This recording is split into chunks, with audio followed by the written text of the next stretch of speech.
Work your ass off. There is no magic pill. There is no magic out there.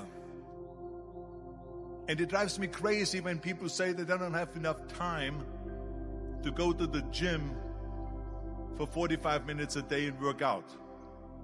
Or to do something for 45 minutes to an hour a day to improve. If it is physically improve or if it is mentally to improve. Imagine you read 1 hour a day about history. How much you will learn after 365 hours in 1 year. Think about if you study about the history of musicians, of composers, how much you would know. Imagine if you would work on a business, on some business that you want to develop every day for an hour. Imagine how further along you will go and get. So it drives me nuts because when people say we don't have the time, we have 24 hours a day. We sleep 6 hours a day, so that gives you still 18 hours. Now there's someone shaking their head out here in front. They say probably, I don't sleep 6 hours, I sleep 8 hours, right? Or just sleep faster. So we have 18 hours a day. The average person works around 8 to 10 hours. So let's assume it's 10 hours, so we have 8 hours left. Then you travel around an hour a day, maybe 2 hours a day. So now you have still 6 hours left. So what do you do with these 6 hours? What do you do with these 6 hours? Then we eat a little bit, then we schmooze a little bit, talk a little bit to people and all that stuff. But you can see how much time there is available if you organize your day. So you got to work hard. I mean, let me tell you something. When I went to America, I went to college. I went and worked out 5 hours a day. And I was working on construction. Because in those days in bodybuilding, there was no money. I didn't have the money for food supplements or anything. So I had to go to work. So I worked on construction. I went to college. I worked out in the gym, and at night from 8 o'clock at night to 12 midnight, I went to acting class 4 times a week. So I did all of that. There was not one single minute that I wasted. And this is why I'm standing here today.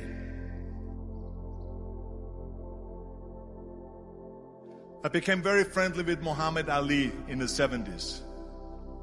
And Muhammad Ali worked his butt off. And I saw it firsthand. And I remember that there was a sports writer that was there in the gym when he was working out and he was doing sit-ups. And they asked him, how many sit-ups do you do? And he said, I don't start counting until it hurts. Now think about that. He doesn't start counting his sit-ups until he feels pain. That's when he starts counting. That is working hard. And so you can't get around the hard work. It doesn't matter who it is. As a matter of fact, I believe what Ted Turner said. Work like hell and advertise. Do you get it? Work like hell, go to bed, and early to rise, work like hell and advertise. So you work your ass off, and then you let the world know about your work. That's what it is all about. Let people know if you have a company, if you have a movie, if you do sports. Work your ass off, but then advertise and let everyone know.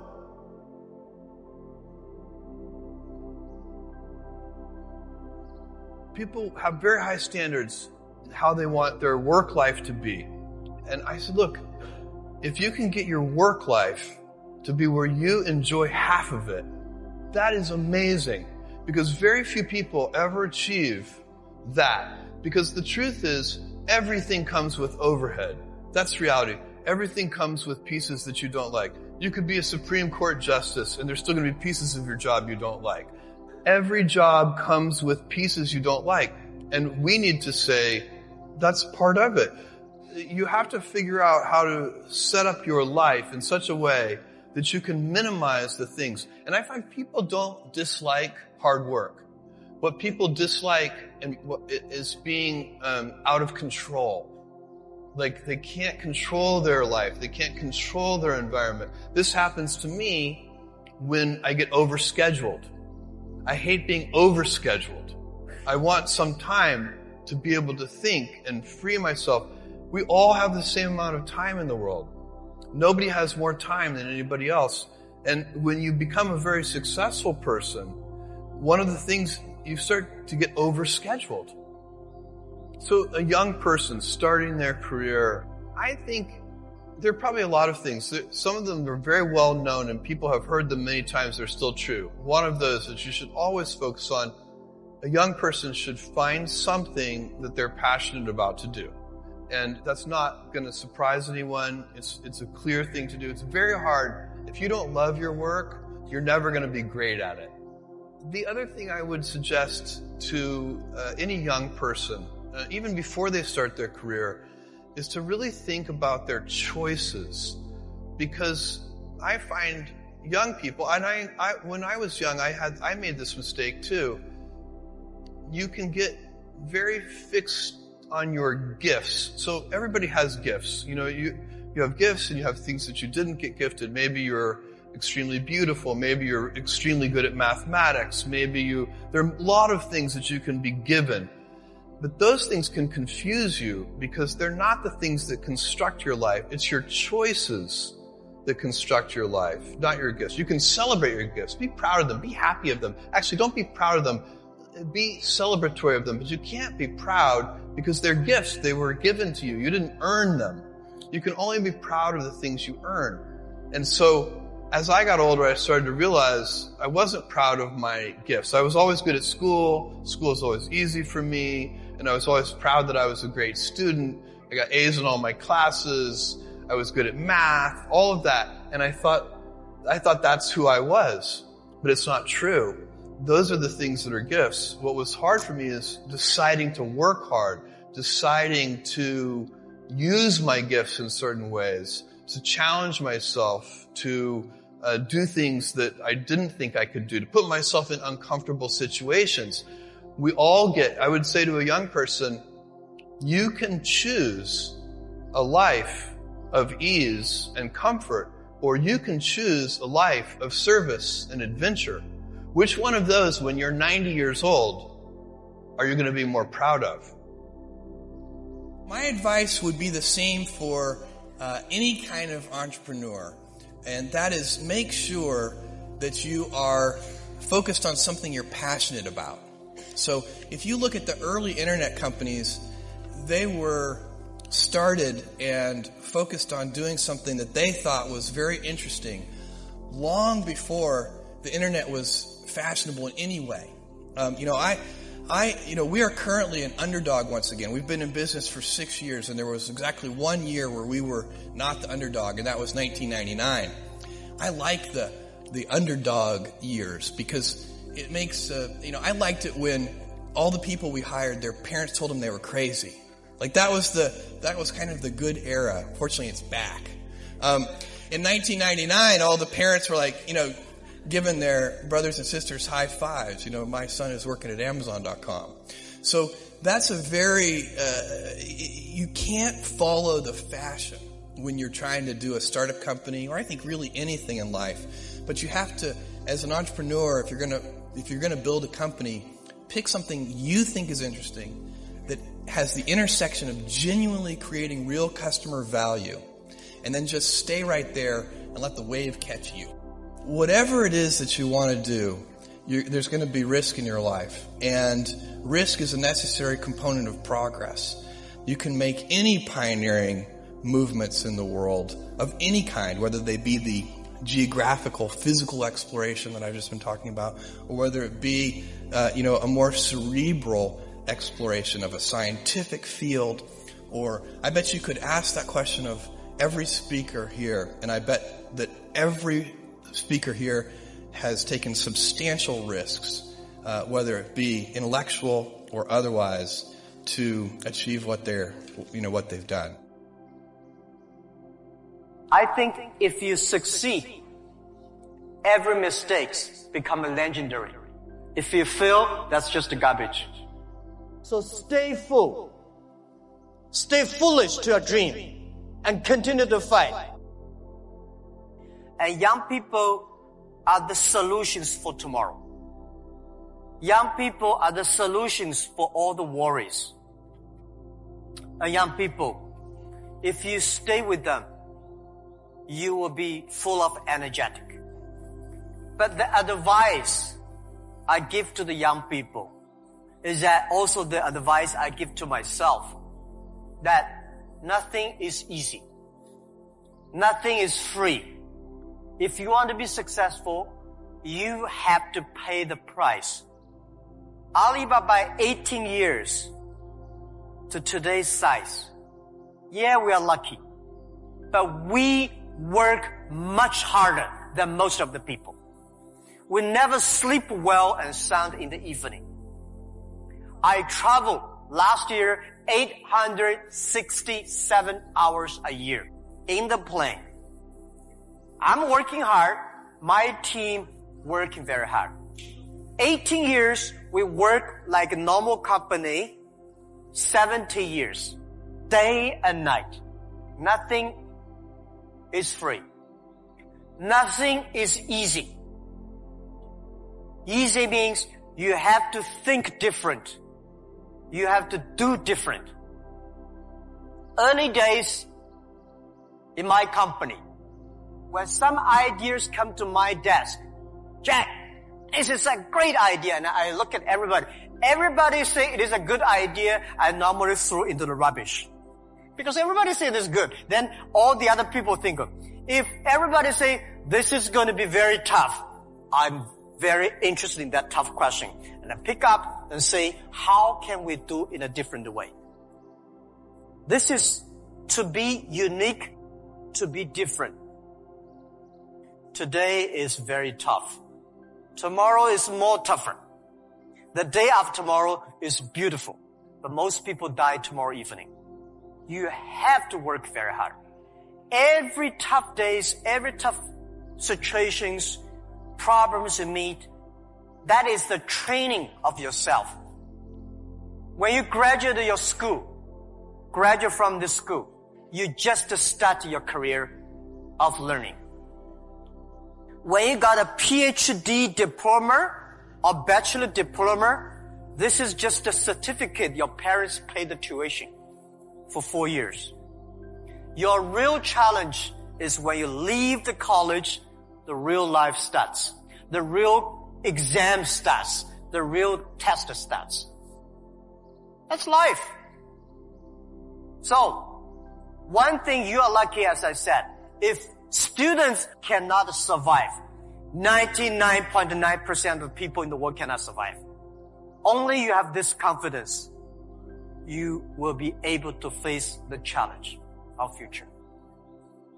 If you are 20 to 30 years old, please find a good boss, not necessarily a good company.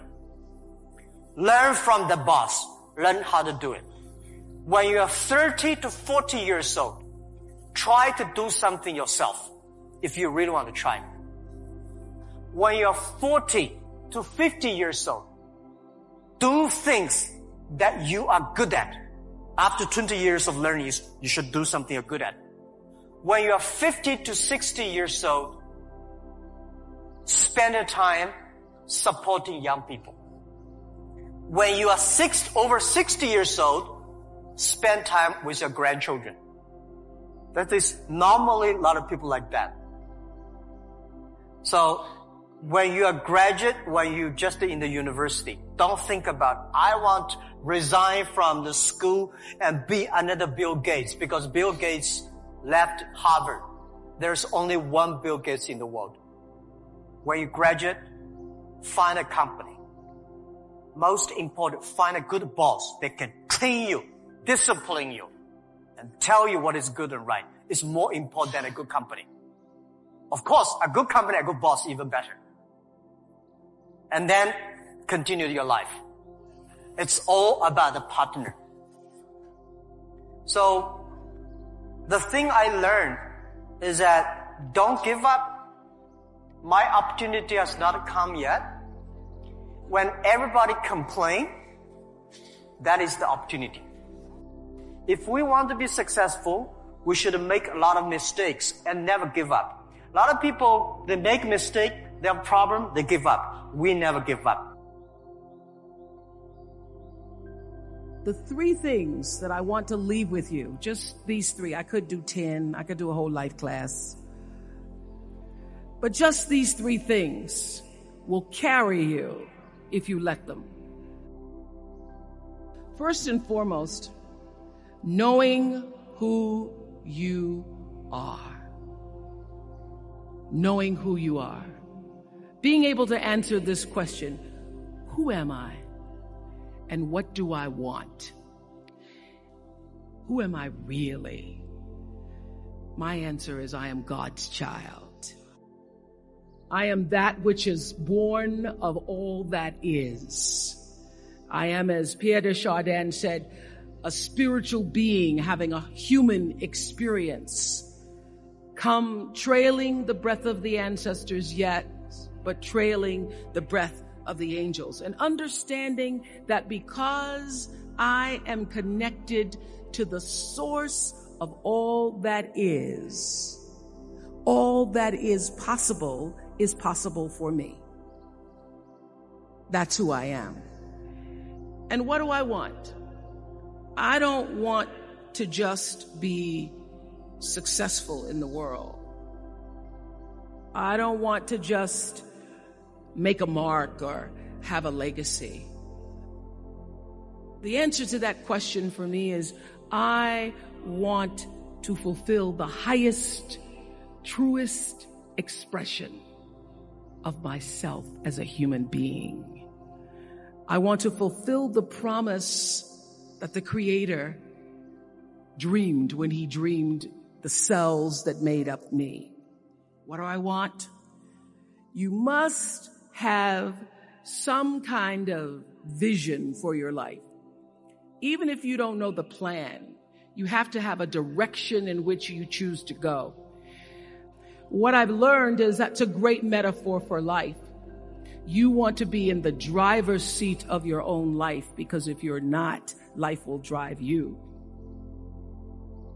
So, knowing who you really are in this space and time that we embody. That's number 1. What do you want? Who are you? Number 2, you must find a way to serve. Martin Luther King said that not everybody can be famous, but everybody can be great, because greatness is determined by service. Now, we live in a world where everybody wants to be famous and where we admire people for just being famous. We think being known brings us value. The truth is, all of that will fade in time. In 3 years, you won't be able to name the housewives of Atlanta. The real truth is that service and significance, service and the significance that you bring to your service is that which is lasting. So to be able to, whatever your occupation or job or talent or gift is, our honorees today getting doctorate degrees, to apparently opposite fields, HIV and AIDS and the spoken word. But what they have in common is service, using the spoken word in service to community and the world, using your knowledge and information about HIV and AIDS and medicine in service to the world. And if you look at all the most successful people in the world, whether they know it or not, they have that paradigm of service. Everybody's talking about Mark Zuckerberg and IPO. Service. Jay-Z rapping. Service. Through the word, to people, through song. For many years, I was really just happy to be on TV, and people would stop and say, "Oh, you on TV?" "Yeah, I'm on TV." I like being on TV. It's a nice job. And it was about the time that I received my honorary doctorate from Spelman around 1993. So I don't know if that had something to do with it. I thought of myself as Dr. Winfrey. That I went back and I took a long look at what it was I was doing on TV and made a decision that I was no longer going to just be on TV, but I was going to use TV as a platform, as a force for good, and not be used by TV. And I will tell you, my decision to make that significant change in the way I operated on television, using television as a service, changed my career exponentially. Service through medicine, service through art, using whatever it is you produce, your product, as a way of giving back to the world. When you shift the paradigm of whatever it is you choose to do to service and you bring significance to that, success will, I promise you, follow you. Service and significance equals success. That's number 2. Number 3, it's so simple, but so hard to do. Always do the right thing. Be excellent. People notice. Think of how you notice. You go to Taco Bell, somebody gives you an extra napkin and some sauce. You notice. You want to go back to that person. Because even at Taco Bell, excellence shows itself. Be excellent. Let excellence be your brand. Everybody talks about building a brand. I never even knew what that was. When people say, you're a brand, I would say, no, I'm just Oprah. What I recognize now is that my choice to, in every way, in every example, in every experience, to do the right thing and the excellent thing is what has created the brand. And what I know is that when you are excellent, you become unforgettable.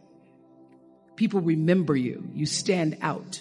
Regardless of what it is, you become an unforgettable woman. And that is what we all want. We want to be unforgettable and not forgettable.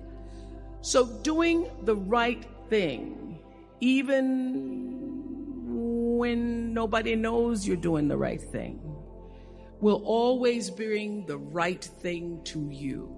I promise you that. Why? Because the third law of motion is always at work. For every action, there's an equal and opposite reaction. That is so true in all of our lives. You just have to do the right thing, and the right thing will follow you even when people don't support it. I remember many times on my show. There are many shows y'all never saw. And the reason you didn't see them is because I got the last vote. And I remember 2010, my team, hardest working team in television, had done this interview with a woman who turns out she was a Sunday school teacher by day and a sex addict at night. And they were like, you won't believe it. We got her going out. We got her with the men and we get to show her. And she was willing to show us everything. I sat down with a woman for an interview that was taped. And during the process of the interview, I said, why are you doing this? And she said, oh, I want to help people. I want to tell my story and I want to help people. I said, do you have children? She says, yes, I have a 10-year-old son. I knew right then this is never going to see the light of day. So we got off the air and I said to the lady, we are not going to air that show. And she said, why? My producer said, why? She knew she was being filmed. She knew what she was saying. She knows what you... I said, because her son will never get over it. Her son will never get over it. And it's not worth a rating point to me. Not worth a rating point to me to know that there's a 10-year-old boy who's destroyed because his mother went on the Oprah Winfrey show and told all her business. You do the right thing even when other people think it may not be. And oftentimes, when you make a decision to do the right thing, immediately you're faced with doubt. Was that the right thing? Was that the right decision? I don't know. Was that the right thing? You always know it's the right thing, when in the end, there is peace. You are rewarded by peace in knowing that you did the right thing.